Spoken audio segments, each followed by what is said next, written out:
अस्सलाम वालेकुम। कहानी को आखिर तक पूरा सुनिएगा और अगर आप चैनल पर नए हैं तो सब्सक्राइब ज़रूर कीजिएगा। कोई बुज़ुर्ग फैसलाबाद रेलवे स्टेशन के वेटिंग रूम में बैठे अखबार पढ़ रहे थे। एक खूबसूरत सा लड़का उनके पास आया और पूछा कि अंकल जी टाइम क्या हुआ है। बुज़ुर्गवार बहुत तल्ख लहजे में बोले, चल परे दफ़ा हो, तुझे पूरे स्टेशन पर मैं ही मिला हूँ टाइम पूछने के लिए। शक्ल देखो अपनी, देखने में ही चरसी भंगी लगते हो। लड़का बड़ा शर्मिंदा हुआ कि अजीब सड़ियल बाबा हैं, टाइम नहीं बताना था तो ना बताते, मेरी बेइज्जती तो ना करते। इसी सोच में वो नौजवान दोबारा बाबा जी के पास गया और बहुत तमीज़ से बोला, अंकल आप टाइम मत बताएं, प्लीज़ ये बता दें कि मेरा कसूर क्या है जो आपने बिला वजह ही मेरी इतनी बेइज्जती कर दी।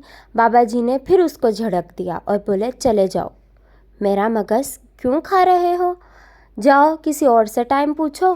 ख़बरदार जो दोबारा मेरे से बात की। लड़का बेचारा फिर शर्मिंदा होकर चला गया, लेकिन यह बात उसके दिल में बैठ गई कि अजीब इंसान है, टाइम ही तो पूछा था, ना बताते, मेरी बेइज्जती तो ना करते।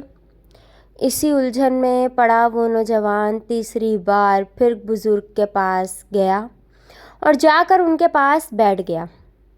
बोला, अंकल जी आप टाइम बिल्कुल नहीं बताएं, लेकिन प्लीज़ इतना ज़रूर बता दें कि मेरा कसूर क्या है जो आपने मेरी बेइज्जती कर दी।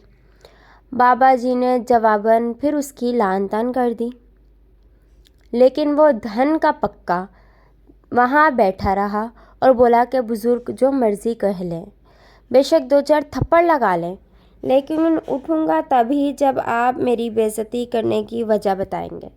सिर्फ टाइम ही तो पूछा था, आप टाइम ना बताते, इनकार कर देते। बाबा जी लड़के की साबित कदमी पर कश्मकश में पड़ गए और आखिर में ठंडा सांस लेकर बहुत प्यार से बोले कि ठीक है बेटा, वजह बताता हूँ। फरमाने लगे कि तुम्हारा पहला सवाल था कि टाइम क्या हुआ है। मैं जवाब देता कि बेटा जी 10 बजे हैं। तुमने दूसरा सवाल करना था कि लाहौर वाली ट्रेन कितने बजे आनी है, तो मेरा जवाब होता कि 11 बजे आनी है। तब तुम्हारा तीसरा सवाल होता कि अंकल आप कहाँ जा रहे हैं। मैं कहता लाहौर जा रहा हूँ, तो तुमने फ़ौरन कहना था अंकल मैं भी लाहौर जा रहा हूँ, इकट्ठे ही चलते हैं। इस तरह तुम मेरी साथ वाली सीट पर बैठ जाते। बाबा जी मज़ीद बोले कि मेरी इकलौती बेटी लाहौर पढ़ती है, मैं उससे मिलने जा रहा हूँ, वह मुझे स्टेशन लेने आएगी। तुम भी बहुत खूबसूरत हो, वो भी काफ़ी सोनी है, तुम उसको देखते वो तुम्हें देखती, नज़रों ही नज़रों में तुम दोनों में प्यार हो जाता। फिर चंद माह बाद तुम मेरे से मेरी बेटी का रिश्ता मांगने आ जाते। तो नौजवान सीधी सी बात है, ना मैं तुम्हें टाइम बताऊं और ना इतने लंबे चक्कर में पड़ूं। आखिर में बाबा जी ने फरमाया, मैं किसी ऐसे कंगाल नौजवान से अपनी बेटी की शादी क्यों करूंगा जिसकी कलाई पर अपनी ज़ाती घड़ी तक नहीं और वो लोगों से टाइम पूछता फिरता है। अल्लाह हाफिज़।